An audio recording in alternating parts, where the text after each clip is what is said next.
好，在2022年台北股市一口气跌掉2成之后，今年呢，今年翻身的几率到底高不高？好的，那我想这个行情总在绝望中诞生了那所以说你今年来讲的话，你要看，真的。这个利空不跌的时候，反而有一个大买点那所以说我们看一下我们依照统计数据就是说这25年来这个大跌台股跌之后的隔年再上涨的几率高达92%呢，这是很有意义的一件事情那我们最主要我们等一下要秀年 K 线我们这个。主要来讲的话，我们看一下这5年的一个变化情况那刚才有讲，就是说14137这个指数可能要记1年那这里来讲是跌了22.4%那最重要的我们要看它的成交量那它的来讲的话，整年度是成交的这个59.5兆那我们要跟2021年比你看。2021年是95呢，95变59，至少少了4成，就少了一半了那所以说，那我们看这个相对数字绝对数字比较没那么敏感，我们就是看这个平均数字那我们这个可以看一下去年每一天这个平均的量来讲的话是2422亿，事实上这个值并不是很低的我们看一下那只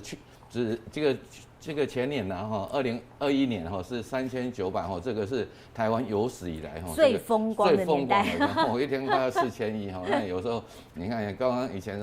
这个航海王光一档这个每档标长总就快要一天成交快1000亿这是很可怕的数字那这里来讲可能是高峰，所以说今年这个值也稍微要有一点概念了就是说通常我们是价量关系嘛那价涨量增才是一个多头盘所以说今年这从这个元月份几天的一个交易日我看起来这个成交量都低于这个2400亿以下，甚至1000多亿那这里代表来讲的话，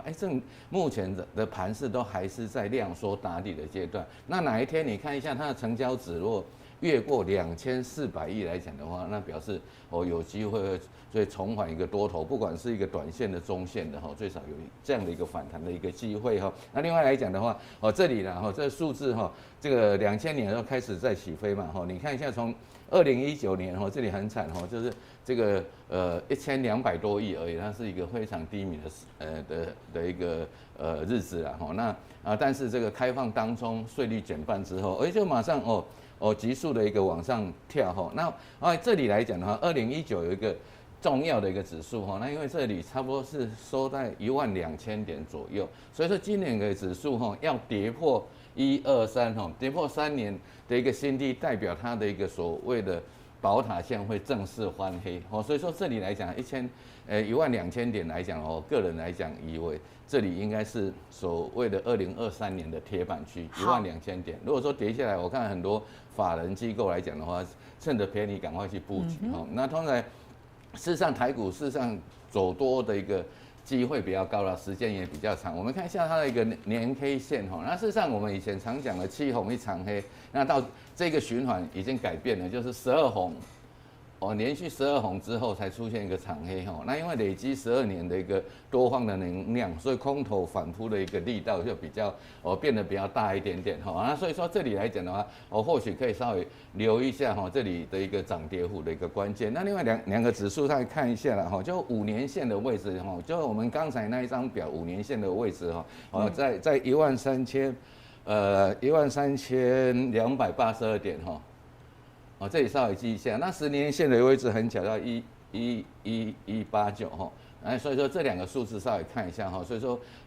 一般来讲在5年的一个平均值这个13000点就是一个很好的一个构筑的一个买。好，那今年有什么样的风险呢？我们稍微看一下就是乌俄战争再要看一下那现在我看普丁还不肯弃守那另外一个我们比较就是债务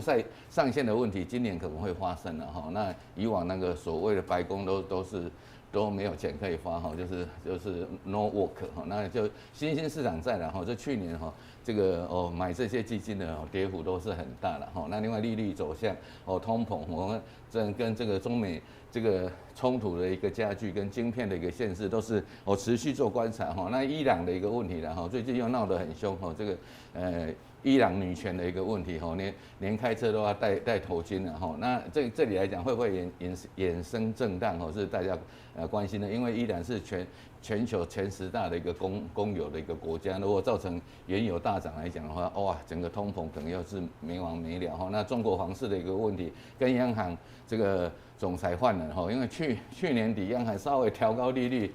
这个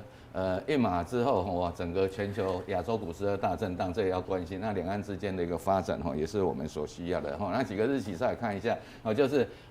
17号就风光嘛哈，那这个开红盘是元月30哈，那有2天交易的一个时间哈。这里来讲的话，可以看一下兔年到底